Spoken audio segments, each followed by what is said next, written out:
Bible చేతపట్టుకుని ఫలో పడదామా? గ్రంథ వాగ్దానములన్నీ నావి అనేటువంటి 769వ పదవి.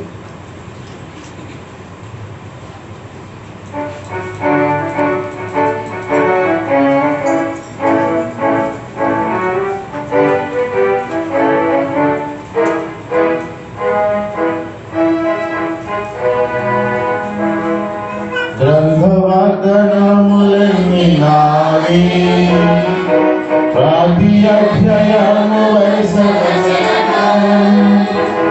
తన దివ్య ప్రేమ వాగ్దానములు. గ్రంథవాగ్దానములన్నీ నావి.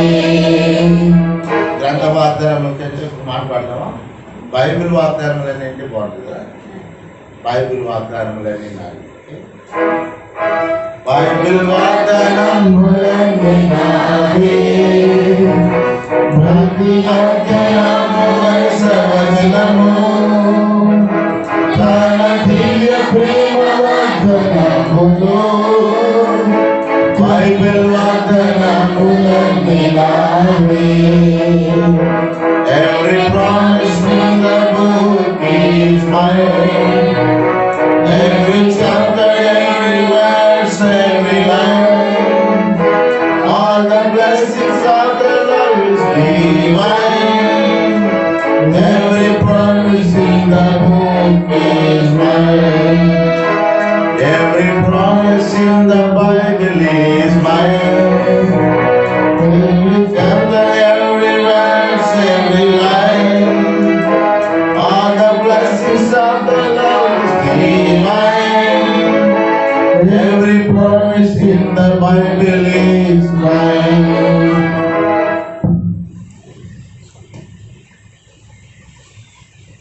దేవుని యొక్క ఘనమైన నామానికి మహిమ కలుగును గాక. ఈ మంచి పిల్లగా రావడము కేవలము ప్రభుత్వగా భావిస్తున్నా. గత దినాలు ఫీవరు, జనరల్ ఫీవర్తోనే బాధపడుతూ ప్రభుత్వం బట్టి మంచి ప్రభు ఇచ్చిన శక్తిని బట్టి నడిపించినాడు. రండి 1 కొరింథీ 1:9 మళ్ళా కలిసి చదువుతాం. ఆరాధనకి మనం ప్రవేశించే ముందుగా 1 కొరింథీ 1:9 మన ప్రభువైన యేసుక్రీస్తు తన కుమారుని సహవాసమునకు మిమ్మల్ని పిలిచిన దేవుడు నమ్మదగిన వాడు. ప్రభు మనల్ని ఏం చేసినాడంట? పిలిచినాడంట. పిలుపులో చాలా చాలా చాలా మరి వ్యత్యాసాలు ఉంటాయి. ఎట్లా ఉంటాయంటే, కొడుకున్నాడు అనుకోండి, పెద్దోడు అనుకోండి, ఇంట్లో నాన్న అయా పెద్దోడా అంటే ఎలా ఉంటుంది? మంచిగానే చూసాడు. పెద్దోడా అంటే బాబు ఏదో సీరియస్గా ఉంది, లేకపోతే పెద్దోడా పెద్దోడా అని పిలిచాడు అనుకోండి, ఇది కూడా ఇక సీరియస్. పిలుపుల్లో అంత వ్యత్యాసాలు కనబడతా ఉంటాయి కదా. దేవుడు మనల్ని పిలిచాడంట. పిలిచిన దేవుడు చాలా నమ్మదగిన వాడంట.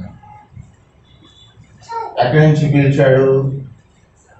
ఏ స్థితిలో ఉండగా మనల్ని పిలిచాడు? ఎలాంటి మనము గొప్ప స్థితిలో ఉంటే పిలిచినాడా? మనం గొప్పవాళ్ళమని పిలిచినాడా? లేకపోతే మనం చాలా జ్ఞానవంతులమని పిలిచాడా? మంచి వారమని పిలిచాడా? మన వల్ల ఆయనకి ఏదైనా ప్రయోజనం ఉందని, లాభం ఉందని పిలిచాడా అనేది మనం కొద్దిగా ధ్యానం చేస్తే, మన దేవుడు పిలిచిన పిలిపి వెనుక మనకి ఏం కనబడుతుందంటే ఆయన యొక్క ప్రేమే కనబడుతుంది. ఆయన యొక్క ఆప్యాయత, ఆయన యొక్క అనురాగము ఆయన పిలుపులో కనబడేట్టుగా మనం గ్రహిస్తుంటాం. అట్టి పిలుపు అనుకున్న మనము ఈ యొక్క ఫిబ్రవరి మందిరంలో చేరి ప్రభువుని ఆరాధించడానికి చేరవచ్చు. మనం ఎరిగినది ఏంటంటే, ఆయన తన కుమారుడి సహవాసంలో మిమ్మల్ని పిలిచిన దేవుడు ఎవరంట? నమ్మదగిన వాడు. నమ్మదగిన వాడు. చాలా మంది పిలుస్తారు కానీ నమ్మటానికి వీల్లేదు. ఒకసారి నాకు ఇన్విటేషన్ వచ్చింది. ఎందుకంటే హాంకాంగ్ ఇన్విటేషన్ వచ్చింది. బాగానే వీసా ఇచ్చారు, అంతా ఇచ్చారు. అక్కడికి వచ్చిన తర్వాత మీకోసం ఫ్లెక్సీ పట్టుకుంటాం, బ్రదర్ హిల్స్ని పెంచమని వెల్కమ్ అని అంటాం, వచ్చేసేయండి, మీరు ఆ ఫ్లెక్సీ చూసేస్తే మీరు రావచ్చు అని. నేను ఒక్కడనే వెళ్తున్నా, వేరే టీము వేరే ఫ్లైట్లో వెళ్తున్నాను. అక్కడికి వెళ్తే ఏ ఫ్లెక్సీ లేదు, ఏ వెల్కమ్ బోర్డు లేదు. ఈ శంషాబాద్ ఎయిర్పోర్ట్లో డబ్బులు మార్చుకుందామని వెళ్తే వాడేమన్నాడంటే బాగా బిజీగా ఉంది సార్, అక్కడే హాంకాంగ్లో చేంజ్ చేసుకుని అక్కడ డబ్బులు కూడా ఎక్కువ వస్తాను. నేను ఎందుకని మంచిది, కొద్దిగా కరెన్సీ మార్చుకుంటే మంచిది కదా, మన డబ్బులు అక్కడ పనికి రావు, లేదండి అక్కడ నీకు ఇస్తారు వెళ్ళిపోండి అన్నాడు. అక్కడికి వెళ్ళి దిగితే ఎవరిని కొద్దిగా డబ్బులు మార్చుకోవడానికి గమనిస్తే అది కొద్దిగా పుట్లో వేయలేదంటే అవతల వాడేస్తాడు. ఇండియన్ కరెన్సీ అంటే వాడికి వేడి, ఇక చైనా వాడు కదా, నయం వారిని పుట్లో పడేది. లిటిల్ టీ అని మళ్ళీ తీసుకుని జాగ్రత్తగా టేబుల్ పెట్టుకున్నాం. వెల్కమ్ చేయడానికి ఎవరు లేరు, ఎవరు కూడా రిసీవర్ ఎవరు లేరు. సరే ఫోన్ నెంబర్ ఇచ్చాను, ఫోన్ చేద్దామని ఫ్రీ ఫోన్స్ ఉంటాయి కదా, ఆ ఫ్రీ ఫోన్ బూత్ లేకపోతే ఫోన్ రింగ్ అవుతుంది కానీ ఆ రోజు సాటర్డే ఆఫీస్ బంద్. ఎన్నిసార్లు రింగ్ అయినా ఎత్తేవాడు లేదు. అక్కడ దిక్కులేని పరిస్థితి. ఇంకో టీము ఫ్లైట్ వచ్చేసింది నాకంటే ముందుగా, వాళ్ళు ఎక్కడా కనబడారు. వాళ్ళైనా ఉంటారు ఎక్కడో చోట, కలిసిపోదామంటే వాళ్ళు కనబడతారు. అప్పుడేమైంది, ఏమన్నా తిందామంటే కూడా అసలు దేశం కానీ దేశం జేబులో నా దగ్గర కొన్ని డాలర్స్ ఉన్నాయి. అప్పుడు అంతకుముందు దుబాయ్ దగ్గర, తర్వాత వేరే కంట్రీస్లో ఉన్న డాలర్స్ ఎందుకంటే మంచిగా పెట్టుకున్నాను కానీ కనీసం టీ తాగుదామనే ఆలోచన కూడా రావట్లేదు. ఒక 300 రూపాయలు టీ, ఒక టీ 300 రూపాయలు, ఏం తాగుతాం సరే అనేసి అలా పెట్టుకొని కూర్చున్నాం. చూస్తే ఏమైంది, వీళ్ళు లేరు, ఫోను రింగ్ అవట్లే, ఎవడైనా టీ తాగడానికి డబ్బులు కరెన్సీ లేదనేది ఒక ఆలోచన. ఏం చేయాలా చూస్తాను. చూస్తే ఆ బ్రదర్ అంతా అంతకుముందు నైట్ వచ్చి వెళ్ళిపోయినాడు. ఆయన మమ్మల్ని ఇన్వైట్ చేసి జాషువా బ్రదర్ అనుకున్నాడు. ఆఖరికి వాళ్ళు నాకంటే ముందు వచ్చిన వాళ్ళు దిగారు, కానీ వాళ్ళు పోలీసు వాళ్ళు పట్టుకున్నారు. లోపల పోలీసు వాళ్ళు పట్టుకొని వాళ్ళు బయటికి దాకా 6 గంటలు వాళ్ళకి ఏంటంటే అరెస్ట్ అయ్యారు. 6 అవర్స్ వాళ్ళు అండర్ పోలీసు ఉన్నారన్నమాట. వాళ్ళు అరెస్ట్లో ఉన్నారు. ఎందుకంటే వాళ్ళు మాట్లాడటం చేత కాలేదు. వాళ్ళు నన్ను కొద్దిగా వేరుగా చేశారు. నాకు వేరే ఫ్లైట్ ఇచ్చారు. వాళ్ళు అందరూ కలిసి వెళ్దాం కొద్దిగా అన్నింటికి ఏం చేస్తుంటాడు, వద్దు అలా వద్దు ఇలా వద్దు అంటాడు, మనం కంట్రోల్ చేస్తూ ఉంటాడు. ఆయన వేరే ఫ్లైట్లో వెళ్దాం, మనం వేరే వెళ్దాం అని చెప్పి అట్లా చేశారు. ఆఖరికి వాళ్ళ లోపల తిరుగుతున్నారు. నేను బయటకు వచ్చింది, వాళ్ళు బయటకు వచ్చాను. ఏంటని ఎలా వచ్చావు అని అన్నారు. ఎలా వచ్చాను, మామూలుగానే వచ్చాను. నిన్న అక్కడ పట్టుకోలేదా అన్నారు. ఎందుకు పట్టుకుంటారు, మనకు అన్నీ ఉన్నాయి కదా అన్నారు. వీళ్ళు మాట్లాడటం చేత లేదు, కొత్తగా వస్తుంది. వాళ్ళ డౌట్ వచ్చింది. చైనీస్ కదా, ఇది ఇండియాలో వచ్చేది లేదు, మొత్తం మీద పదకొండు నల్లగా నాకంటే కొద్దిగా మూతలాగా ఎక్కువగా ఉంటుంది. ఇది ఖచ్చితంగా ఏదో మన దేశాన్ని ఏదో చేయడానికి వచ్చాడని చెప్పేసి అరెస్ట్ చేశారు. సరే అక్కడికి ఏదో మొత్తం మీద అడ్రస్ తీసుకొని ఒక క్యాబ్ బుక్ చేసుకొని నా బ్యాగ్లో కూడా సిస్టర్ ఎందుకని మెడిసిన్ ఎప్పుడు ఫుడ్ కానీ వాటర్ కానీ పెడుతూనే ఉంటారు, కానీ అక్కడ ఎలా చేయరు కదా లోపల. అయితే లోపల లగేజ్లో ఎక్కడో ఉన్నాయి తినుబండారు, అవి కూడా మర్చిపోయారు. ఆకలితో దాదాపుగా 10 గంటలు ఎయిర్పోర్ట్లోనే ఉంది. ఆఖరికి క్యాబ్ బుక్ చేసుకొని అడ్రస్ ఇస్తే వెళ్ళాము. వాట్ ఈస్ దిస్ బ్రదర్ అని అంటే, నిన్ననే వచ్చాను కదా నేను, మరి ఫోన్ చేస్తుంటే ఏం లేదంటే ఒక సాటర్డే సెలవు కదా బ్రదర్ అన్నాడు. ఆయన ఏం పోయిందంటే దేశం కానీ దేశం, కనీసం వేరే దేశం వాడంటే వాళ్ళు కొద్దిగా గౌరవిస్తారు. ఇండియన్స్ అంటే వాళ్ళకి అసలు శత్రువు. కనుక ఎందుకు చెప్తున్నానంటే, పిలిచిన వాడు ఎలా ఉండాలా, నమ్మకస్తుడుగా ఉండాలా, లేకపోతే ఏమైంది ఇలా ఉంటుంది. కనుక అంత ఈరోజు మనల్ని భూమి మీద పిలిచిన వారిలో కానీ మనము నమ్మిన వారు కానీ వారు ఎలాంటి వారంటే ఇలాంటి వారు. కానీ మన దేవుడు ఎవరికి నమ్మదగిన వాడు. ఎందుకు వచ్చామని ఎప్పుడు అనుకోవాల్సిన అవసరం లేదు.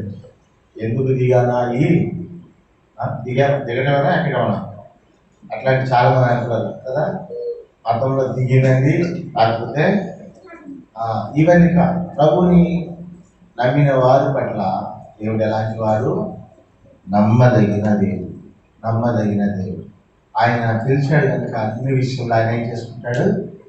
ఆయన చూసుకునే దేవుడు. ఇలాగ కాదు మమ్మల్ని పిలిచిన జాషువా దొంగరైనటువంటి ఆ బ్రదర్లా కాదు, కానీ ఆయన ఫేస్బుక్ వెళ్ళిపోతాను ఏమన్నా చూసుకోలేదు. ఆయన ఆన్లైన్ ఉంటేనో మరి బాగా కదా, అది తెలుగు రాలేదు కనుక అట్లాంటి స్థితి ఈరోజు మనుషులు అలాంటి వారు. మనము దేవునికి పిలుపునందుకున్న మనకు అతి భయం లేదు. అయితే ప్రభు యొక్క పిలుపులో ఫస్ట్ మొట్టమొదటిగా ఆయన పిలిచింది ఒక ఆయన. ఎవరినండి ఆయన?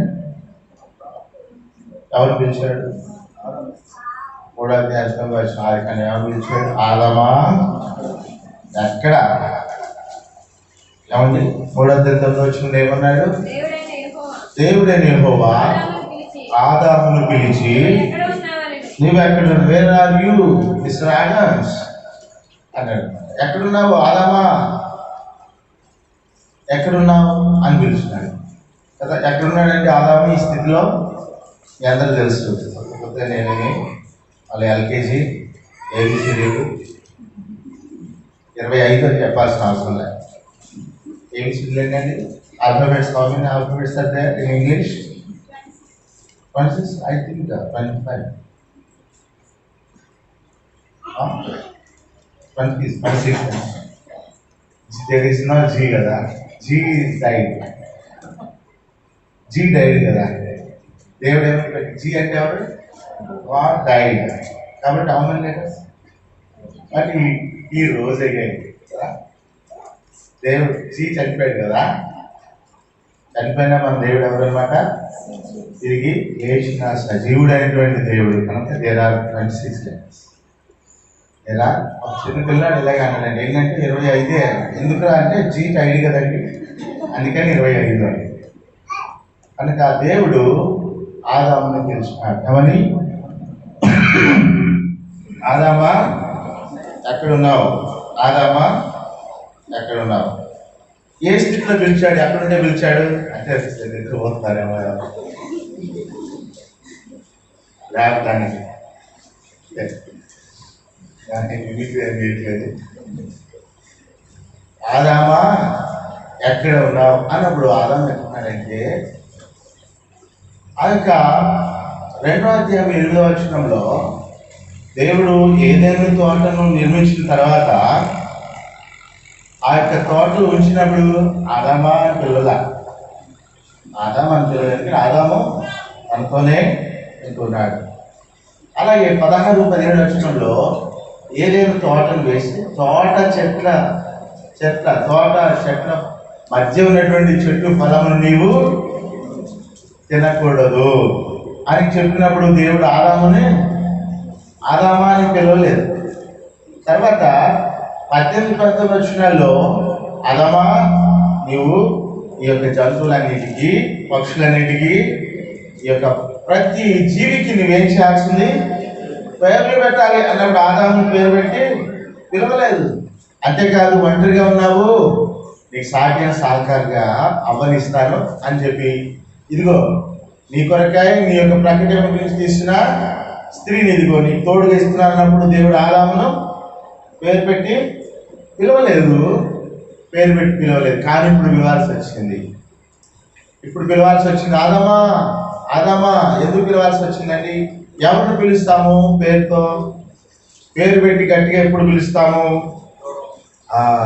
ఎప్పుడు దూరంగా ఉన్నప్పుడు. దూరం అయిపోయినాడు. అంతకుముందు ప్రభుత్వనే సహవాసంలో ఉన్నాడు, ప్రభుత్వనే ఉన్నాడు కనుక పేరు పెట్టి పిలవాల్సిన అవసరం లేకున్నాడు. ప్రభుత్వం కలిసి ఉన్నాడు, ప్రభుత్వం జీవిస్తున్నాడు. ప్రతి కార్యము ప్రభు చేస్తున్నప్పుడు చక్కగా ఆయనతో పాటు తిరిగిస్తా ఉన్నాడు కనుక పేరు పెట్టి పిలవాల్సిన అవసరం లేకపోయింది. ఇప్పుడు ఏమైంది? పేరు పెట్టి పిలవాల్సి వచ్చింది. ఆదామా ఎక్కడున్నావు? దూరం అయిపోయినాడు. ఏమైపోయాడు? దూరం అయిపోయాడు. తిరిగి తన ముందుకు రావడానికి యోగ్యత లేనివాడుగా ఉన్నాడు.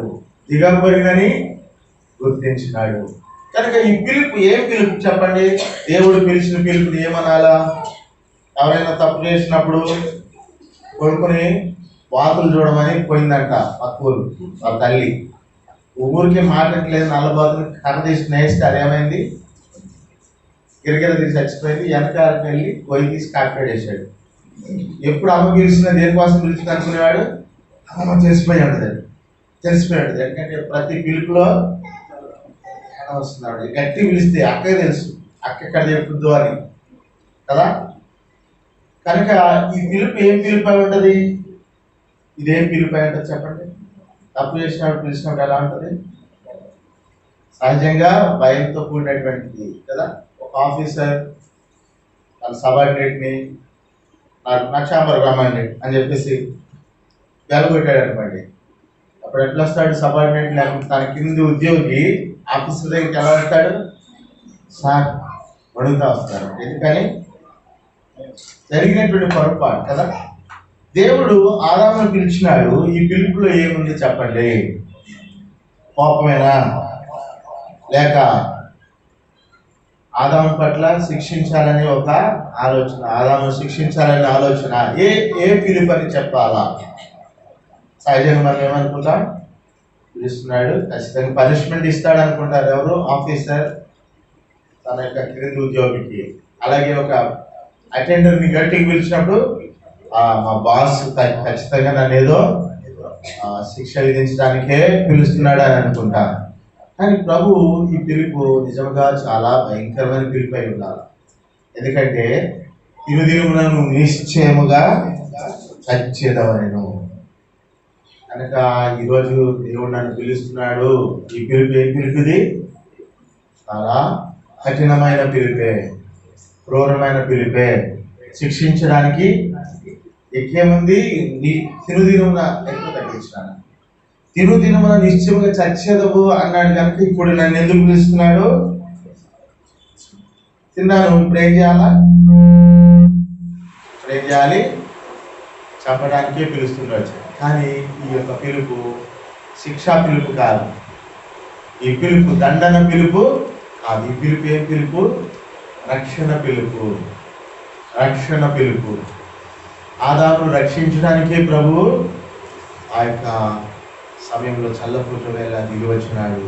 ప్రేమ పిలుపు. ఆదామా ఎక్కడ, నువ్వు ఎక్కడున్నావంటే మంచి సమాధానం చెప్పాడు కదండి. ఏం చెప్పాడు? నాకు తెలిసింది, నువ్వు చేయతన్న పని చేయమంది ఎవరు చేశారండి? ఇంకేముంది? నువ్వు నాకు ఇచ్చావు కదా. ఆ స్త్రీ ఆ వృక్ష ఫలము కొన్ని తిని నాకు ఇయ్యగా నేను తింటిని అంటే ఏమొచ్చేసింది అనమాట?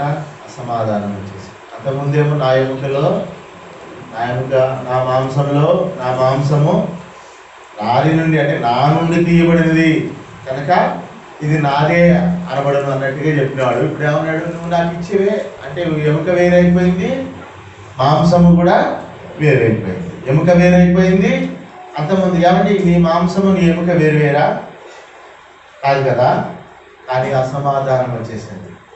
ప్రభు దేని కొరకు పిలిచాడంటే, ప్రభు దేనికోసం పిలిచాడంటే తనను రక్షించడానికే పిలిచినాడు. తను శాపం నుంచి విడుదల చేయడానికి పిలిచినాడు. నిశ్చయముగా చావలసిన వాడే తిరుదినమున నిశ్చయముగా చచ్చేది. కానీ దేవుని యొక్క కృప తను ఏం చేసింది? కాపాడుతూ వచ్చింది. ఇది రక్షణ పిలుపు. ఇది రక్షణ పిలుపు. అంతేకాకుండా దేనికోసం ప్రభు పిలిచాడంటే ఇద్దరిని శపించాడు. ఎవరిని? సర్పమును శపించినాడు, అవను శపించినాడు, ఆదామును కూడా. ఇది శాపము కాదు, ఇది వారికి ఏంటనమాట? ఆశీర్వాదమే. ఓ సర్పమా, నువ్వు చేసిన దానికి నీవు మొన్నే తింటావు, ప్రాకుతూ నీ సంతానమునకు, స్త్రీ సంతానమునకు వైరం కలిగజేసేదను. స్త్రీ సంతానం ఎవరు? ఏమండి, మీకు తెలియదు ఏం కాదు, నేను ప్రసంగం చెప్పట్లే, ఒక చిన్న షార్ట్లో చెప్తే సరిపోదు.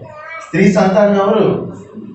మన ప్రభు అయిన యేసుక్రీస్తు వారు. ఆయన స్త్రీకి మాత్రమే జన్మించినారు, స్త్రీకి మాత్రమే జన్మించినారు. ఆయన పురుషుడి కలయికతో జన్మించిన మానవుడు కాదు. కనుక స్త్రీ సంతానములకు నీ సంతానం కంటే ఎవరెవరికి వైరం? ఇగో నువ్వు చేసిన వీర్యడ, నువ్వు చేసిన తప్పిదములకు నాకు నీకు నేనేం చెప్తున్నాను? శత్రుత్వం, లేకుంటే యుద్ధము ప్రకటిస్తున్నాను. స్త్రీ సంతానం అంటే ఎవరు? నా యొక్క సంతానం, నేనే ప్రభువైన యేసుక్రీస్తు వారే. కన్యక గర్భవతి కుమారుడు ఇమ్మానుయేలు పేరుతో జకర్యా రక్షించినాడు. స్త్రీ సంతానము యేసయ్య, పురుషుని సంతానము కాదు. కనుక ఇది శిక్షణ లేకపోతే తన పైన వేసుకున్న కృప. ఏమనాలి? కృపనే. ఈ శిక్ష తన పైన వేసుకున్నాడు. అవను తర్వాత సాతాను ఏమంటున్నాడు? సాతాను తండ్రి దాన్ని మడమే కొట్టుదు, అది నిన్ను కింద వచ్చిన చిన్న ఫుట్ నోట్లో చూడండి, కింద లైన్లో చూడండి. ఏమనుంది? ఆయన నుండి దేనికి సమాధానము? దేనికి సమాధానం అంటే వచనము 15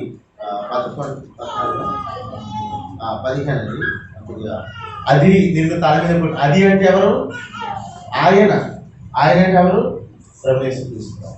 కనుక తన పైననే వేసుకున్నాడు ఆ శిక్ష. కనుక ఇది ఏం పిలుపు? ఇది కృపా పిలుపు, లేకపోతే రక్షణ పిలుపు. తనను రక్షిస్తూ, మానవుని రక్షిస్తూ తను ఏమైపోతున్నాడు?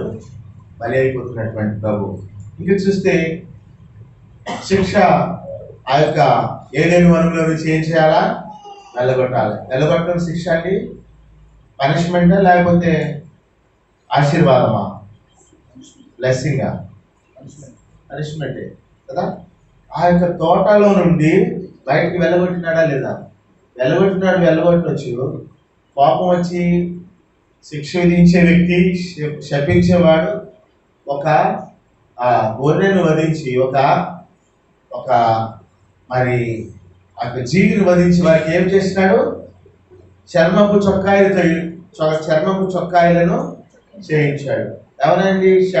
శాపముతో బయటికి నెట్టివేసే వ్యక్తిని, ఇగో నీకు కొత్త బట్టలు వేసుకుని బయటకు అంటాడండి. ఎవరైనా కొత్త బట్టలు కొన్నాను వేసుకుని నుంచి నాకు కనబడకరా నెట్టేస్తాడు. ఎవరైనా నెట్టేవాడు? ఇలాగా చేశాడు దేవుడు. ఏం చేశాడు? సమయం లేదు. ఆయన ఏం చేసినట్టు చూడండి. 21 దేవుడైన యెహోవా ఆదామునకు అతని భార్యకును చర్మపు చొక్కాన్ని చేయించి వారికి తొలగించాను, బయటికి వెళ్ళగొట్టాను. అది మొత్తం చదవండి, మీరు బాగానే జ్ఞానవంతులని నేను ముందుకు వెళ్ళిపోతున్నాను. కాబట్టి ఇది శిక్షణ లేకపోతే బ్లెస్సింగా? ఒక తండ్రి కొడుకుని బయటికి నెట్టేసేటప్పుడు ఆ కొత్త బట్టలు వేసుకుని వెళ్ళరా, నువ్వు మళ్ళీ నా మొహం మీద కనబడ్డావు చూడు అంటాడు. ఎవరైనా? ఉన్న ఫలంగా నెట్టేస్తుంది. ప్రభు యొక్క కృప ఏం చేస్తుంది?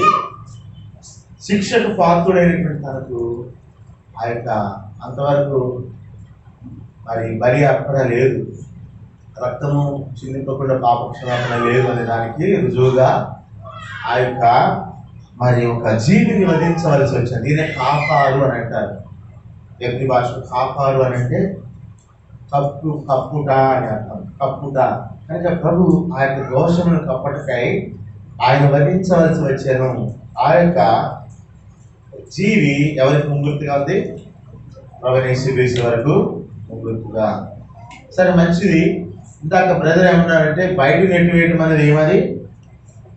శిక్ష. ఎవరైనా అంతే కదండి. ఏదైతే తోటలో నుండి వారిని బయటకు వెళ్ళగొట్టుట శిక్షణ, ఆశీర్వాదమా అని అంటే శిక్ష అనే దానికి ఎంతమంది చేతులు ఎత్తారు? ఇది శిక్షనే. ఏం చెప్తాడు? ఇది శిక్షనే అన్నోళ్ళు చేతులు ఎత్తండి. ఏదైనా తోటలో నుండి ఎవరికి ఇంట్లో నుంచి బయటకు వెళ్ళగొట్టడం శిక్ష కాదా? దేవుని యొక్క ప్రేమ అక్కడ స్పష్టంగా కనబడుతుంది. అక్కడ ఏమన్నాడంటే 22వ వచనం, అప్పుడు దేవుడిని ఇదిగో మంచి చెడ్డలు ఎరుగునట్లు ఆదాము మరలోపడినట్టు వాటిని, కాబట్టి అక్కడ ఒకవేళ తన చేయి చాచి జీవవృక్ష ఫలము కూడా తీసుకొని తిని నిరంతరము జీవించును. జీవిస్తే ఏమైంది? మంచిదేగా. అలా జీవించకూడదు. ఏం చేయాలి? అతన్ని ఆ యొక్క శిక్షకు పాత్రగా చేయాలి. తిని నిరంతరము జీవించునేమోనని. కనుక తిని నిరంతరం ఎలా జీవిస్తాడు? అపవాది యొక్క కొడుకుగా జీవిస్తాడు. ఎందుకంటే అపవాది మాట విన్నాడు కదా. కనుక ఇక నిరంతరం ఎలా జీవించాల్సి ఉంటుంది? సాతాను యొక్క కొడుకులానే జీవించాలి. సాతాను యొక్క కొడుకులా, అపవాది యొక్క కొడుకులా. కనుక లేదు, ఆ యొక్క జీవవృక్షఫలం మళ్ళా తింటే ఏదైతే శిక్ష శాపము తనకుందో ఆ శాపముతోనే నిరంతరము జీవించాలి. ఏ శాపం అయితే దేవుడు ఇచ్చాడో ఆ శాపమే తనకు ఏమవుతాడు దశ కొనసాగుతాడు. కనుక ఆ శాపము కొనసాగకుండా ఉండాలంటే ఇప్పుడు ఏం చేయాలి? వారిని తిరిగి ఆ జీవవృక్ష ఫలము తినకుండా వారిని అడ్డుకొని తిరిగి వారికి ఇవ్వాలా? నిరంతరము జీవింప చేసే దేవుని యొక్క ప్రణాళికలోనికి వారిని తీసుకోవాలి. కనుకనే ఆ యొక్క ఏదైనా తోటలో బయటకు వెళ్ళగొట్టారు కాదు కానీ రక్షించానని అర్థం. నిరంతరము అపవాది యొక్క రాజ్యము, అపవాది యొక్క పరిపాలన కింద జీవించుకున్నా ఉండటానికి దేవుడు చెప్పిన మాట వినకుండా అపవాది చెప్పిన మాట విన్నాడు. కనుక ఎవరికి లోబడుతూ వచ్చినాడు? ఇప్పుడు ఆదాము అపవాదికి లోబడుతూ నువ్వే నాకు దేవుడు, నన్ను సృజించిన దేవుడు నాకు దేవుడు కాదు, నీ మాటనే నేను లక్ష్య పెడుతున్నాను అని అలా తిన్నాడు. కనుక ఇక అలాగే జీవించవలసి వస్తుంది. కనుక అలా చేయకుండాటానికి దేవుడు ఏం చేసినాడు? వారిని బయటికి. కనుక ఇది బ్లెస్సింగా కర్సా? ఈ బ్లెస్సింగ్ తిరిగి జీవవృక్ష ఫలం నిరంతరం తిరిగిపజేయడానికి ప్రభు వేసిన ప్రణాళిక. 22వ అధ్యాయం సాటి గ్రంథంలో నిరంతరం వారు ఏం చేస్తారు? జీవవృక్ష ఫలంలో పాలు పొందుదురు. కనుక దాని కొరక ఇక్కడ ఏం చేయాల్సి వచ్చేది? ప్రణాళిక. కనుక ఆదాము తన యొక్క జీవితంలో తను చేసినటువంటి బలహీనతమైన దేవుడు తిరిగి రక్షణ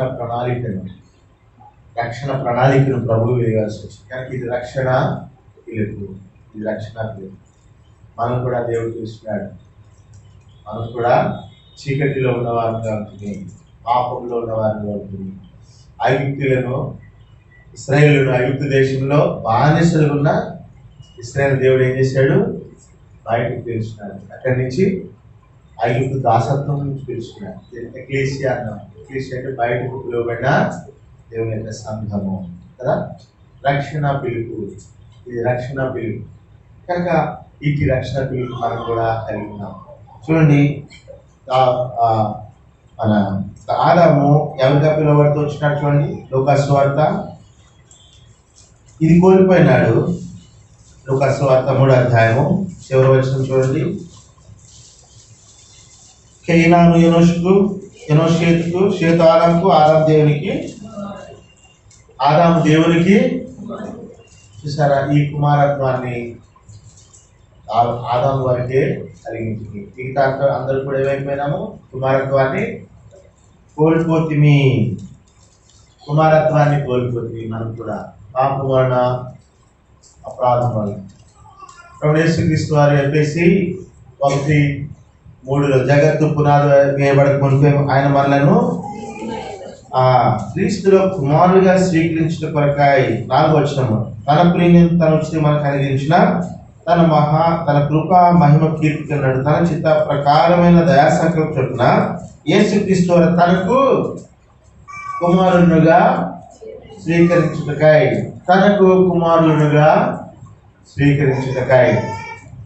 కనుక ఆదాము వరకే కుమారులు. తిరిగిన వాళ్ళంతా అందరూ కూడా ఏమైపోయినారు? దాసత్వానికి, పాపమునకు దాసులైపోయినారు. కనుక పాపమునకు మూలకారుడైన అపవాది యొక్క పిల్లలుగా పాపలోకంలో ఉన్న మనలను కూడా యేసుక్రీస్తు వారి యొక్క రక్తం ద్వారా విమోచించుకొని ఆయనకి ఏం కావాలంటే ఎవరు కావాలి? కుమారుడు కావాల్సి వచ్చింది. కనుక ఆదాము దేవుని యొక్క కుమారుడు. కీర్తనకాడు అంటాడు 2వ కీర్తన చూడండి, 7వ శరణం గమనిస్తాం. 2:7 నీ కట్టడలో నేను వివరించదును, యెహోవా నాకు ఇలా సెలవిచ్చింది, నీవు నా కుమారుడు, నీవు నా కుమారుడు, నేడు నిన్ను కని ఉన్నాను. కనుక మన యొక్క కుమారుడు గురించి మనం తీసుకునే ఆలోచన ఎంత, కుమారుడు గురించి తండ్రి ఏం చేస్తాడు, ఏం కలిగి ఉంటాడు, ఆలోచన కలిగి ఉంటాడు. మరి ఉదయ కాలం మేము టిఫిన్ చేస్తుంటే డేవిడ్ అన్న కుమారుడికి ఏం చేస్తూ వచ్చాడు తెలుసా? డేవిడ్ అన్న టిఫిన్ తీసుకొచ్చి కుమారుడికి ఇచ్చాడు. ఏం చేస్తున్నాడు కుమారుడు గురించి? తండ్రి ఆలోచన చేస్తున్నాడు. ఎందుకు? నా కుమారుడు లేచి నడవలేదు, నా కుమారుడికి ఎవరైనా పరిచయం చేయాల్సి ఉంది. తండ్రికి కుమారుడు పట్ల ఏం కలిగి ఉంటాడు? ఆలోచన కలిగి ఉంటాడు. ఆలోచన కలిగి ఉంటాడు. లోపల పదార్థాలు తయారు చేసుకుంటే కనీసం నేను దగ్గరికి తీసుకొచ్చైనా ఇస్తాము, నా వద్దు ఈ పరిచర్యను నా కుమారుడికి నేను చేస్తాను. కుమారుడి పట్ల మనం ఏం కలిగి ఉంటాం? ఆలోచన కలిగి ఉంటాం. మన పిల్లల పట్ల మనము ప్రేమ, ఆప్యాయత, ఆలోచన కలిగిన వాళ్ళు. కానీ దేవుడు మన ఎడల కుమారుడుగా స్వీకరించినటువంటి మన పట్ల ఆయన ఎలాంటి ఆలోచన కలిగి ఉంటారు, ఎలాంటి ఉద్దేశం కలిగిన 139 కీర్తనలో మనం చూస్తాం. 139 కీర్తన 2వ వచనం చూడండి ఒకసారి. నేను కూర్చుండుట లేచుట నీకు తెలియను, నాకు తలంపు పుట్టక మునిపే. సరే, తండ్రి పిల్లల పట్ల ఎలా కలిగి ఉంటాడు? ప్రేమ కలిగిన తండ్రి. నేను కూర్చున్నట్టు నేను లేచుట నీకు తెలియదు కదా. కూర్చున్నప్పుడు నానా జాగ్రత్త, లేచేటప్పుడు అయ్యా లేచావా జాగ్రత్త, ఇంకా నాకు తలంపు పుట్టక మునిపే. కొన్నిసార్లు అంటావు కదా, నేను ఇదే అడుగుదాం అనుకుంటున్నాను డాడీ. అమ్మాయిలు కూడా అంటారు కదా, డాడీ ఇదే అడుగుదాం అనుకుంటున్నాను, నువ్వు ఎలా తెలిసింది నీకు? నీ తలంపులు లో వచ్చినప్పుడు నాకు కూడా వచ్చేస్తాను తలంపు. ఎందుకంటే నేను నీ గురించి ఆలోచించేవాడును, నేను నీ విషయమై ప్రేమ కలిగిన వాడను కనుక నేను అడగకుండా నీకు ఎలా తెలిసిందంటే ఏమో నాకు అలా అనిపించింది, నీకు ఇది అవసరమని నాకు అనిపించింది. నాకు సర్వసృష్టికర్త అయిన దేవుడు, ప్రేమమైనటువంటి ప్రభు, మన కోసం ప్రాణం పెట్టిన దేవుడు మనలో ఇంకెంత ప్రేమ అనురాగము కలిగి ఉంటాడు. ఏమన్నా నువ్వు కూర్చుంటురా, నేను కూర్చుంటా, నేను లేచుతా. కూర్చునే చైర్ బాగాలేదనుకోండి ఏమంటాము? నాకు చిన్న చైర్ లేచాడు అనుకోండి ఎవరైనా అక్కడ దాన్ని అంటాడు. ఎందుకు? వాళ్ళ 2వ పని పెడతానేమో వాళ్ళని కదా. ఈ దీంట్లో కూర్చోండి ఎందుకు? అది కొద్దిగా బాగాలేదు కూర్చుని బాలాంటి కూర్చునేది అది. కాబట్టి మనం కూర్చునే దాని విషయమై నువ్వు ఆలోచించేవాడు. లేచే విషయంలో కూడా ఆయా జాగ్రత్త లేదు, చిన్నగా లేదు. ఇంకా తలంపు పుట్టక మునిపే, దేవా నాకు అది కావాల్సి ఉంటుంది, దేవా నాకు ఇది అవసరం అనిపిస్తుందని మనకు తలంపు పుట్టక మునిపే. ఇది మన తండ్రి అయిన ప్రేమ కలిగిన దేవుడైనటువంటి ప్రభు మన ప్రేమ. తప్పిన కుమారుడు అనుకున్నాడు, వెళ్ళి నేను ఎలా ఉన్నాం అనుకున్నాడు? తప్పిన కుమారుడు నేను వెళ్ళి ఒక దాసుని వలె, ఒక ఇంట్లో పనివాని వలె ఉండాలి అని అనుకున్నాడు కదా. తప్పిపోయిన కుమారుడు విన్నారు కదా, ప్రోడిగల్స్ అని. కానీ ఇక దూరముగా ఉండగానే వారి యందు కనికరపడి. ఇది మన దేవుడు, మన ప్రేమ కలిగిన దేవుడు, మనం పిలిచిన దేవుడు, మనం రక్షించిన దేవుడు, మన కొరకై ప్రాణం పెట్టి రక్తం చిందించి మనల్ని మోచించిన మన దేవుడు మన ఏళ్ళకి కలిగి ఉన్న ప్రేమ ఎలాంటిదంట? తలంపు పుట్టక మునిపే. తలంపు పుట్టక మునిపే. ఇంకేమంటాడంటే, నా నడకను నా పడకను నీవు పరిశీలన చేసి ఉన్నావు, నా చర్యలన్నిటిని నువ్వు బాగుగా తెలుసు. నా నడక కదండి, నడిచేటప్పుడు అయ్యా కాస్త జాగ్రత్తగా నడవండి అంటుంటారు కదా. ఎందుకు? జారిపోతారు, లేకపోతే రాళ్ళు ఉన్నాయి కింద పడతారు. ఆ నడక కనుక మన యొక్క జీవన యాత్రలో ఆయన ఏం చేస్తున్నాడంట? నడకను పరిశీలన చేస్తున్నావు, ఎలా నడుస్తున్నాడు అంటున్నాడు. ఈ భయంకరమైన పరిస్థితిలో ఏమైనా తొట్టిల్లిపోతాడేమో, లేకపోతే పడిపోతాడేమో. ప్రేమ కలిగిన దేవుడు ఆయన మన పట్ల. ఇంకేంటంట? నా మాట నా నాలుకకు రాక మునిపే అది నీకు పూర్తిగా తెలుసుకున్నది. ప్రభువా, నేను నిన్ను ఒకటి అడుగుదాం అనుకుంటున్నానంటే నాకు తెలుసుగా, ఇదో రెడీగా ఉంది, రెడీగా. ఇట్టి దేవుడు మనకి ఎలా ఉన్నాడంటే తండ్రిగా ఉన్నాడు, మనకు ప్రభువుగా ఉన్నాడు. కానీ ఇట్టి కుమారత్వము ప్రభు అనుగ్రహించడమే కాకుండా మనకు ఆయన అనుగ్రహించినటువంటి ఒక గొప్ప ఆశీర్వాదం ఏంటంటే చూడండి, గలతీ 4:7 కాబట్టి నీకు దాసులవు కావు, కుమారుడు అయితే దేవుని ద్వారా వారసుడు. చూసావా, నువ్వు దాసులవు కావు, నువ్వెవరు? కుమారుడువే. ఒకప్పుడు దాసత్వంతో బానిసలుగా ఉన్న పాపమునకు, లోకానికి, అపవాదికి మనము బానిసలమైపోగా రక్తం చేత మనలను విమోచించుకొని తన కుమారులుగా ఆయన స్వీకరించడం ద్వారా మనకి ఇప్పుడు ఏమి ఇచ్చాడట? కుమారుడైతే దేవుని ద్వారా వారసుడవు. నీకు నాకు ప్రభు మనకు వారసత్వం హక్కు చేశాడు. ఇట్స్ రైట్స్ అన్నమాట. ఆ యొక్క of spring, the right of spring, ఇది వారసత్వము దేవుడు మనకు అనిపించు. మొట్టమొదటిగా ఆయన రక్షణ పిలుపు, రెండవది మన కుమారులుగా చేసుకునే కొరకు ఆయన మనను పిలిచినాడు. ఇంకా ఆయన మనం దేని కొరకు పిలిచినాడని మనం గ్రహించుకోండి. తన యొక్క మహిమను మనకి ఇవ్వడానికి, తన యొక్క తనతో పాటుగా తనను మనల్ని మహిమపరచుటకే ప్రభు మనలను పిలిచినాడు. అది మోషేకి దేవుడు ఇవ్వలేదు.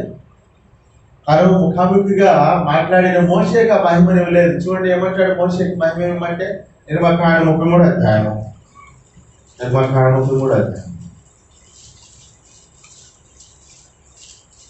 18 చూద్దామా. అతడు దయచేసి నీ మహిమ నాకు చూపమనగా ఆయన నా మంచితనం అంతయు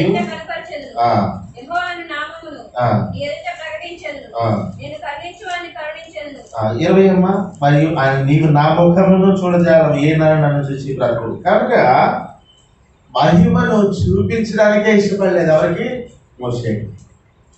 అయితే ఆయన తన మహిమ విషయమై ఆయన ఎలాంటి జెలసీ అంటే ఎలాంటి ఖచ్చితమైనటువంటి ఉద్దేశము కలిగి ఉన్నాడనే విషయం మనం గమనిస్తాం. యెషయా గ్రంథము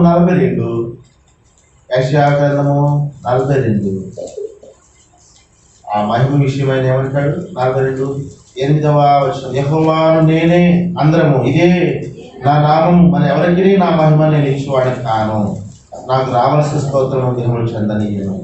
యెహోవాను నేనే, ఇదే నా నామము, మరి ఎవరికి నా మహిమను నేను ఇచ్చేవాడను కాను. కనుక ఈ దినం ప్రభు మహిమపరచడానికి చేరొచ్చిన మనము ఆయన దేని కొరకు మనల్ని పిలిచినాడంటే ఆయన మహిమపరచకాయ, ఆయన స్తోత్రము. చూసారు, నాకు రావాల్సిన స్తోత్రము. ప్రభుని ఆరాధించడానికి వచ్చాము, ఆయన స్తుతించడానికి వచ్చాము, ఆయనకి ఇవ్వాల్సిన స్తోత్రం ఆయనకి ఇవ్వడానికి వచ్చాము. ఆదివారము ప్రభు దినం ఎంత శ్రేష్టమైన దినం. ఆదివారం ఆరాధన దినం. ఇది ఎవరికి మనం ఇవ్వద్దు. ఆయనకు రావాల్సిన స్తోత్రం, ఆయనకు చెందవలసిన ఆరాధన ప్రభుకే ఇవ్వాలి. ఆదివారము పరిశుద్ధ దినం, ఇది ప్రభు దినం. మరి ప్రభువైన యేసుక్రీస్తు వారు తిరిగి లేచింది ఆదివారమే. ఆదివారం మార్కు సువార్తలో మరి 16 అధ్యాయంలో ఉంటుంది. మొత్తం ఆదివారమున ప్రభు తిరిగి లేచినాడు. ప్రభు పరిశుద్ధ దినం. లూకాసు 24 అధ్యాయంలో కూడా ఆదివారము ప్రభు యొక్క పునరుద్ధాన దినము. లూకాసు 24. యోహాను సువార్త 20 అధ్యాయంలో ఆదివారము అంతేకాదు. అపోస్తల కార్యాలు 7వ అధ్యాయము, అపోస్తల కార్యములు 7వ అధ్యాయం కాదు, అపోస్తల కార్యాలు 19వ అధ్యాయం. అక్కడ కూడా వారు ఏం చేస్తూ వచ్చారు? ఆదివారం రొట్టె విరుస్తూ వచ్చారు. అపోస్తల పౌలు 19వ అధ్యాయం 20వ అధ్యాయం 7వ వచనం. అపోస్తల కార్యాలు 20వ అధ్యాయము 7వ వచనం ఏమంటుంది అక్కడ? ఆదివారము ఇంత విశిష్టత ఉన్నది. కొరింథీయులకు రాసిన పత్రికలో కూడా ఆదివారము ప్రభు దినము, పరిశుద్ధ దినము. ప్రకటన గ్రంథం 1:10 ప్రభు దినమందు నేను ఆత్మ వశుడనే ఉండగా. ఏ దినమందు ఆత్మవశుడైనాడు? ఏ ఆత్మవశున్నా? ప్రభు ఆత్మవశం ఉండాలి, అంతేగాని అపవాది వశంలో ఉండదు. ప్రభు దినమున మనం ఎవరి వశంలో ఉండాలా? ఆత్మవశంలో, మరి ప్రభు యొక్క పరిశుద్ధాత్మ వశంలో ఉండాలి. చాలా మంది దయ్యం వశంలో ఉండి ఏం చేస్తూ ఉంటారు? ఆదివారం కూడా పెళ్ళిళ్ళు, ఫంక్షన్లు, ఇంకా పెళ్లి చూపులు. ఏంటి అయ్యా ఇదేం పని అంటే, ఏం చేద్దామంటే వారు అదే కోరారు. ఏంటన్నమాట? కాంప్రమైజింగ్, అన్యులతో కాంప్రమైజింగ్ కదా. మా చుట్టాలండి దగ్గర వాళ్ళు ఇప్పుడే పెట్టుకున్నారు, వెళ్ళకపోతే వాళ్ళు రేపు మాకు రారు. ప్రభు దినమందు ఆత్మవశులమై ఉండాలి. ఏ ఆత్మ? పరలోకపు ప్రత్యక్షత బయలుపరచబడినది ఏ దినము? ప్రభు దినమందు నేను ఆత్మవశులై ఉండగా. ప్రకటన 1:10. కాబట్టి పరలోక దర్శనము, ప్రభు యొక్క పరలోక ప్రత్యక్షత, ప్రకటన గ్రంథం అంతా కూడా ఎప్పుడు ప్రారంభమైంది? ఆదివారం, ప్రభు దినం. కానీ ప్రభు దినం అంతా చాలా ప్రాముఖ్యమైనది. ప్రభువుకి చెందవలసిన స్తోత్రము, ఆరాధన మనం ఆయనకు చెందవలసిన చెంత వాళ్ళ ఇవ్వాల్సిన వారమై ఉన్నాం. చూడండి, అది యెషయా గ్రంథం 48వ అధ్యాయంలో ఒక వచనం చూస్తాం. 48:11 ప్రభు యొక్క మహిమ విషయమై నా నిమిత్తము ఇలాగ చేసేదను, అందరము నా నామము అపవిత్రపరచబడనేలా నా మహిమను మరి ఎవరికి నేను ఇచ్చేవాడి కాలము. నా నామమును ఎందుకు అపవిత్రపరుస్తున్నాం? మనకు దేవునికి ఇవ్వాల్సిన సమయాన్ని, ధనాన్ని, ఆ యొక్క శక్తిని మరియు తలాంతును, జ్ఞానమును, సమస్తాన్ని దేవునికి చెందవలసిన పరిశుద్ధ దినమునే చాలా మంది ఏం చేస్తున్నారు? ఇష్టానుసారంగా లోకంతో కలిసిపోతా ఉన్నారు. ఏమన్నా నేను ఎవరికి అపవిత్రపరచబడిన ఎలా అంటున్నాడు? నా మహిమను నేను ఎవరికి ఇచ్చేవాడను ఇస్తున్నారా? ఆదివారము వేరే వేరే వారికి ఇంకా ప్రభుని మహిమ పరిచి. అదే చూడండి, వీటి మహిమను దేవుడు ఎవరికి ఇస్తాడు? చూడండి, యోహాను సువార్త 17వ అధ్యాయము. యోహాను సువార్త 17వ అధ్యాయము. ప్రభు ఎట్టి ఆ కృపకు మనలను పాత్రలుగా చేస్తున్నాడు. 22వ వచనం చాలా కలిసి చదువుతాం. మరియు మనం ఏకమైన లాగున వారిలో ఏకమైన వాళ్ళని నీవు నాకు అనుగ్రహించిన మహిమను. అబ్బా, ఇప్పుడు ఏం చేస్తున్నాడు? మహిమను నేను వారికి ఇచ్చి తిని. మోషేకి ఇవ్వని మహిమ ఇప్పుడు దేవుడు ఎవరికి ఇచ్చేస్తున్నాడు? ప్రభు యేసుక్రీస్తులో మనకు అనుగ్రహించబడుతుంది. ఎందుకు పిలిచాడు దేవుడు? మన మహిమను మనకు ఇవ్వడానికి. కుమారత్వనే కాదు, మహిమని ఇవ్వడానికి ప్రభు మనం పిలిచినాడు. ఎంత గొప్ప ధన్యత, ఎంత గొప్ప ఆశీర్వాదము. చూడండి, నాకు అనుగ్రహించిన మహిమను వారికి ఇచ్చితిని. తండ్రి నేను ఎక్కడ ఉంటున్నా అక్కడ నీవు నాకు అనుగ్రహించిన వారును నాతో కూడా ఉండవాలని, నీవు నాకు అనుగ్రహించిన నా మహిమను వారు చూడవాలని కోరుచున్నాను. జగత్తు పునాది వేయబడక మునిపే నీవు నన్ను ప్రేమించితివి కనుక దేవుడిగా ఇచ్చి గొప్ప ఆశీర్వాదం ప్రభు మనకు అనుగ్రహించినాడు. ఇచ్చి దీవెన ప్రభు మనకు అనుగ్రహించినాడు. అందుకోసమే ప్రభు మనల్ని ఏం చేశాడు? తన యొక్క రక్తంతో ఆయన మనల్ని విమోచించి ఆయన మనలను కొనుక్కున్నాడు. ఆయన క్రీస్తునందు మనము చూడండి, ఎఫెసీ 2:6 క్రీస్తు యేసునందు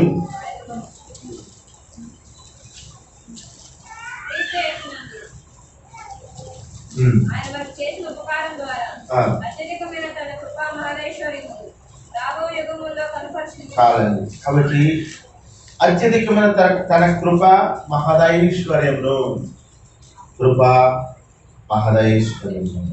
కనుక ఇచ్చి ఆశీర్వాదం దేవుడు మనలను పాత్రగా చేస్తున్నాడు. అతి దేవునికి మనం పాత్రగా చేస్తున్నాడు. చూడండి, ఆదికాండం 3వ అధ్యాయము చివరిగా ఒక మాట చూసుకుని అర్థం చేద్దాం. 3వ అధ్యాయము 12వ వచనము అందరూ కలిసి చదువుతాం.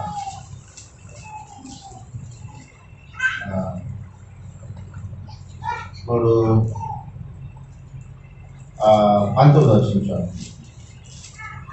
నీవు నేలను తిరిగి చేరుకొరకు నీ ముఖము చెమట కాచి ఆహారంకు ఏలనగా నేల నుండి నీకు తీయబడుతుంది కనుక నీవు మన్నే కనుక తిరిగి మన్నైపోదు అను. మానవుని స్థితి ఎలా ఉందండి? మన్ను. నీవు మన్ను కనుక మన్నైపోతావు. ఇట్టి స్థితి నుండి ప్రభు మనల్ని పోషించడానికి, మన్ను అంటే క్షయమైపోయేటువంటిది. మన్ను అనగా క్షయమైపోయేటువంటిది. ఈ క్షయతలో నుండి మనల్ని అక్షయతలోనికి నడిపించిన కొరకే ప్రభు మనలను పిలిచిన దేవుడిగా ఉన్నాడు. ప్రభు నన్ను ఎందుకు పిలిచాడంటే క్షయమైపోయేటువంటి శరీరము అక్షయతను ధరించుకున్నట్టుగా ప్రభు మనలను రక్షించుకున్నాడు, పిలుచుకున్నాడు. అర్థమవుతుందండి? మధ్యాహ్న సమయంలో ప్రభుని ఆరాధించటకు హేతు ఏమిటి? నువ్వు నేను ఇక్కడ చేరి ఎవరైనా ప్రార్థన మందిరంలో ఆరాధించడానికి కారణం ఏమిటి అంటే, ఇదిగో ప్రభా రక్షణ పిలుపులను పాత్రగా చేశాను. అంతేకాదు ఈ యొక్క కుమారత్వం నాకు అనుగ్రహించావు. కుమారత్వం అంటావు కదా అని చెప్పి స్త్రీలు కుమార్తెలు కాదు కానీ ఒక కుమార్తె కదా అనుకుంటారు. ఈ కుమారత్వం ఎవరికి చెందింది?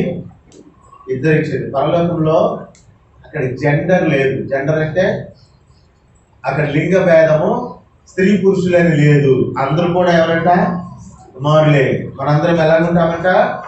దేవుని కుమారులుగా ఉంటామంట. చూస్తామా? యోగ గ్రంథము. సమయం ఎక్కువైపోతుంది. మీరు కొద్దిగా మాట్లాడుతుంటే నేను ముందుకు వెళ్తే బాగుంటుంది. అంటే మేము మళ్ళీ ఎక్కువ ప్రసంగం ఎందుకన్నా అని చెప్పి మాట్లాడలేదే కానీ చూడండి, 1వ అధ్యాయంలో 6వ వచనం చూడండి. దేవదూతలు యెహోవా నుంచి వచ్చిన దినం ఒకటి. దేవదూతలు అంటే కింద ఏముంది చూడండి, కింద ఫుట్నోట్లో ఏముంది? దైవ కుమారులు. కనుక దేవదూతలు అంటే మనమందరం కూడా దేవదూతల కంటే గొప్పవారమై, దేవదూతల కంటే మనం ఏమంటాడంట దేవుడు? కుమారులు అంటాడు. మీరు కూడా కుమారులే. కాబట్టి బైబిల్ పరిభాష కుమారుడు అనగా ఇద్దరికి సంబంధించింది. ఇటు కుమారత్వం ప్రవేశించాడు. 3వదిగా తన మహిమకు మనకు పాత్ర చేశాడు. 4వదిగా పన్నైపోయేటువంటి మన దేహంలో క్షయతలో నుంచి అక్షయతలోనికి మనను నడిపించకాయ ప్రవేశిస్తున్నారు. మన కొరకాయ మానవులు జన్మించి ఆయన ప్రథమ ఫలముగా మరణమును జయించి పునరుద్ధానుడే లేచి మనల్ని కూడా అంటే అక్షయతను నడిపించి కొరకాయ. 1 కొరింథీ 15వ అధ్యాయము 53 దగ్గర చూద్దాం.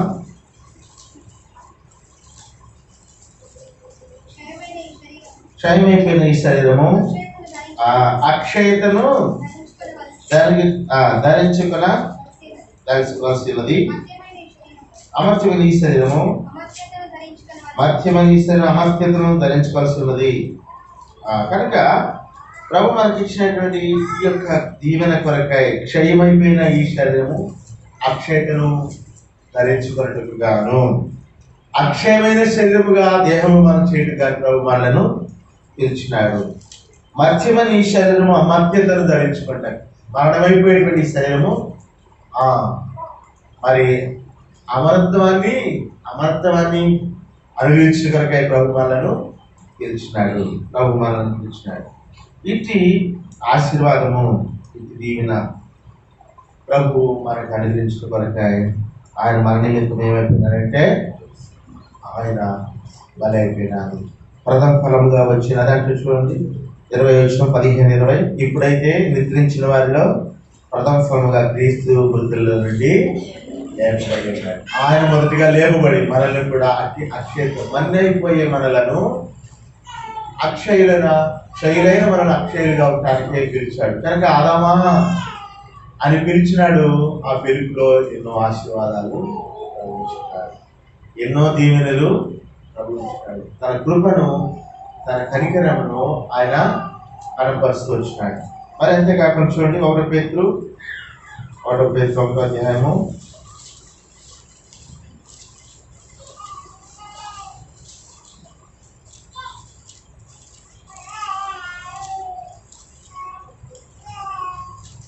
2 రెండో పేరు 2-3 వచ్చినాము. తన మహిమను బట్టి అందరూ గుణాతిశయం బట్టి మనలను పిలిచిన వారిని గురించిన అనుభవ జ్ఞానములుగా ఆయన దైవశక్తి జీవమునకు భక్తికి కావలసిన వాటిని మనకు దయ చేయుచున్నందున ఏం దయచేస్తున్నాడు చెప్పండి? పిలిచి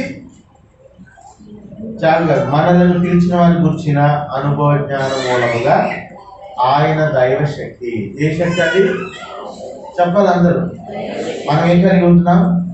దైవశక్తి. దైవశక్తి సామాన్యమైనది కాదు. దైవశక్తి ఇంకేంటి? జీవమునకును భక్తికి. ఏమి ఇస్తున్నాడు? ఇంకా ఆయన దైవశక్తి ఇస్తున్నాడు మనకు. ఇంకేమిస్తున్నాడండి? జీవం ఇస్తున్నాడు. ఆయన యొక్క భక్తి మనకు నేర్పిస్తున్నాడు. దేవుని కూర్చున్నట్టు మన ప్రభువు యేసుక్రీస్తు అనుభవ జ్ఞానమును మీకు కృపయ సమాధానము విస్తరించుగాక. విస్తరించుకోండి. ఆయన ఏ పిలుపుతో మనల్ని పిలిచినాడంటే ఆయన ప్రేమ పిలుపు, సమాధానకరమైనటువంటి పిలుపు. ఆయన పిలుపు ఎటువంటిది? రెండవది సమాధానకరమైన. ఈ దినాల్లో చాలా మంది చాలా బలహీనంగా ఉంటున్నారు. ఆయన పిలుపు అసమాధానకరమైన పరిస్థితిలో ఉన్నారు. ఎవరెవరు? ఏమనేసాడు ఆదాము 12:3 నీవు నాకు ఇచ్చిన ఈ స్త్రీయే కొన్ని తీసుకొని తిని మరలా మంచిదే పాప, అన్సెస్లాంటి కాదు. నేను ఎక్కడ ఆయన బయటపోలేని ఈ ఆకులు పడి ఇవ్వకపోతే ఆమె అక్కలేదు కదా, మంచిదే. నేను కొన్ని తిని మళ్ళా పాప ఆయన మర్చిపోకుండా ఆశ. చాలా మంది మర్చిపోతుంటారు కదా, కానీ ఇచ్చింది అక్కడ కొన్ని పండ్లు తిని ఏం చేసింది? ఉంచి ఇచ్చింది. మంచిదే కదా. కాబట్టి ఆ యొక్క పని ఇప్పుడు ఏమైపోయింది? ఆ సమాధానం అయిపోయింది. నీవు నాకు ఇచ్చిన ఈ స్త్రీ ప్రభు సమాధానాన్ని కొరకాయ పిలుస్తున్నాడు. మా అదాను రండి, నేను ఇంకేమి ఇవ్వాలా? తిరిగి సమాధానం ఇస్తా, మళ్ళీ తిరిగి నెమ్మదిని ఇస్తా. మార్క్స్ వార్త 5వ అధ్యాయం, మార్క్స్ వార్త 5వ అవసరమైనది చూపిస్తున్నాను. 34 అందుకు ఆయన కుమారి నీ విశ్వాసము నీకు స్వస్థత, సమాధానం కలదనే పొమ్ము, నీ బాధ నివారణ నీకు స్వస్థత కలుగుగా. ఈ దినము ఎక్కడ చూసినా భయంకరమైనటువంటి భయము. ఏ భయం అది? కరోనా. ఏ భయం అది? కరోనా భయం. ప్రభు ఏమి ఇచ్చేవాడు? దాని నుంచి సమాధానం ఇచ్చేవాడు. పాటిస్తున్నారా? ప్రభుత్వం వారు ఇచ్చిన ఉత్తర్వులు పాటిస్తున్నారా? మాస్కులు ధరిస్తున్నారా? సోషల్ డిస్టెన్స్ పాటిస్తున్నారా? శానిటైజర్ వాడుతున్నారా? వాడాలి. ఎందుకంటే మన ప్రభుత్వానికి మనము మన యొక్క అధికారులకు ఏమో వాళ్ళు చెప్తున్నారు, రోమపత్రికలో లోబడి ఉండాలి, సోషల్ డిస్టెన్స్ పాటించాలి, అలాగే మాస్కులు కూడా ధరించాలి. ఎందుకంటే మన ప్రభుత్వము వారి ఉత్తర్వులు మనం గౌరవించాలి. దేవుని బిడ్డలుగా ప్రభు మనకి ఇచ్చిన విధి అది కదా. రోమపత్రికలు ఎక్కడ ఉంటుందండి? అది ఎక్కడ ఉంటుంది? చూపించండి.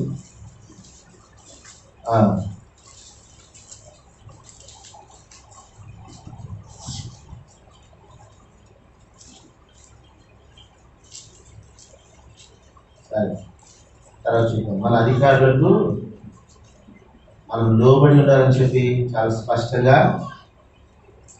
దేవుని వాక్యము చెప్తా ఉంది. అదేమంటే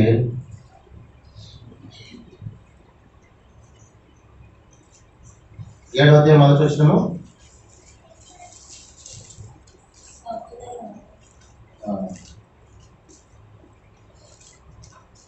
సరే, మంచిది. ఇది మన యొక్క ఇది కాదు, అధికారులకు లోబడి ఉందని స్పష్టంగా అది రోమపత్రిక, ద బుక్ ఆఫ్ లా. కాబట్టి మనకు ఖచ్చితంగా ఇక్కడ 7వ అధ్యాయంలో ఫస్ట్ మనకు ఉంటుంది, అంటే ప్రభుత్వంకు లోబడి ఉండవలసింది. కనుక ఇటు స్థితిలో ఇలాంటి భయంకరమైన దినాల్లో ప్రభు మనకి ఎలా ఉంటున్నాడు? కుమారి విశ్వాసము నేను స్వస్థపరిచి సమాధానము. కనుక ఈ యొక్క బలహీనత మనుషులు ఏం లేకుండా చేస్తుంది? సమాధానం లేకుండా చేస్తుంది. ఈ యొక్క బలహీనత మనిషికి సమాధానం లేకుండా చేస్తుంది. ప్రభు సమాధానం ఇచ్చేటువంటి వాడు. అంతేకాదు చాలామంది జీవితంలో ఈ యొక్క మన ప్రభుని గురించి ఏమని చెప్పబడతా ఉంది? ఆయన సమాధానకర్త అయినటువంటి దేవుడుగా, ఆయన పేరే ఏంటంటే సమాధానకర్త, prince of peace, prince of peace. అంతేకాదు ఈ దినాల్లో అండ్ లోకస్వార్థ 10వ అధ్యాయము, లోకస్వార్థ 10వ అధ్యాయము 5వ వచనం, లోకస్వార్థ 10వ అధ్యాయం 5వ వచనం, త్రోవలో ఎవరినైనా అందరూ కుశల ప్రశ్న అడగవద్దు, మీరు ఏ ఇంటినైనా ప్రవేశించిన ఆ ఇంటికి ఈ ఇంటికి సమాధానముగా కానీ మొదట చెప్పుడి. ఏంటంటే సమాధానం లేదు. ఎక్కడ సమాధానం లేదు? ఈనాడు గృహాల్లో సమాధానం లేదు. గృహాల్లో ఏం లేదు? సమాధానం లేదు. ఆలోచన చూసారు 10వ అధ్యాయం లోకస్వార్థ 5వ వచనం, ఈ ఇంటికి సమాధానముగా కానీ మొదట చెప్పు. కనుక ఈరోజు గృహాల్లో సమాధానం కోల్పోయిన గృహాలు యేసయ్య మనం నేర్పించాడు. గృహాల్లో సమాధానం ఇవ్వడానికి, మనకు నెమ్మది ఇవ్వడానికి ఆయన పిలిచిన దేవుడుగా ఉన్నాడు. అటు ప్రభు ఆయన కేవలము ఆ యొక్క మహిమ కొరకే కాదు, సమాధానం కొరకే కాదు, మరి కుమారత్వం కొరకే కాదు, వారసత్వం కొరకే కాదు. చివరిగా ప్రకటన గ్రంథము 1వ అధ్యాయము, ప్రకటన 1వ అధ్యాయం 6వ వచనం, మనల్ని ప్రేమించుచు తన రక్తం వలన మన పాపముల నుండి మనం విమోచించిన వారికి విడిపించిన వారికి మహిమయు ప్రభావమును యుగము కలుగాక, ఆయన మనలను తన తండ్రి యొక్క దేవునికి ఒక రాజ్యముగాను యాజకులుగాను చేశాడు. ఇప్పుడు ఏం చేసేసాడు? దేవుని యొక్క రాజ్యానికి మనలను, ఆయన మనమే ఒక రాజ్యం అంట యాజకులు. ఆయన యొక్క రాజ్యానికి అంటే రాజులుగాను మళ్ళీ ఏం చేసినాడు? యాజకులుగా చేశాడు. రాజులుగా యాజకులుగా చేసేసినాడు. ఇంకా ఎందుకు పిలిచాడంటే స్పష్టంగా తెలిసింది కదా, ఆయన రాజులుగా యాజకులుగా ఉంటాను. ఇదివరకు రాజరికం వేరే ఉండేది, యాజకత్వం వేరే ఉండేది. యాజకులను చూస్తే రాజులు కూడా ఏం చేసేవారు? భయపడేవారు.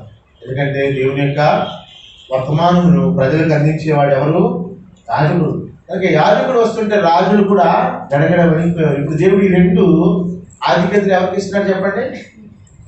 మనకి ఇచ్చేస్తున్నాడు. రాజులుగా చేస్తున్నాడు, ఇంకేం చేస్తున్నాడు? యాజకులుగా చేస్తున్నాడు. డబల్ పోర్షన్ కదా, వీటి ఆశీర్వాదంతో మనం అనుగ్రహించినాడు. ఇప్పుడు ఆయన మనం ఏం చేయాల్సి ఉందన్నమాట?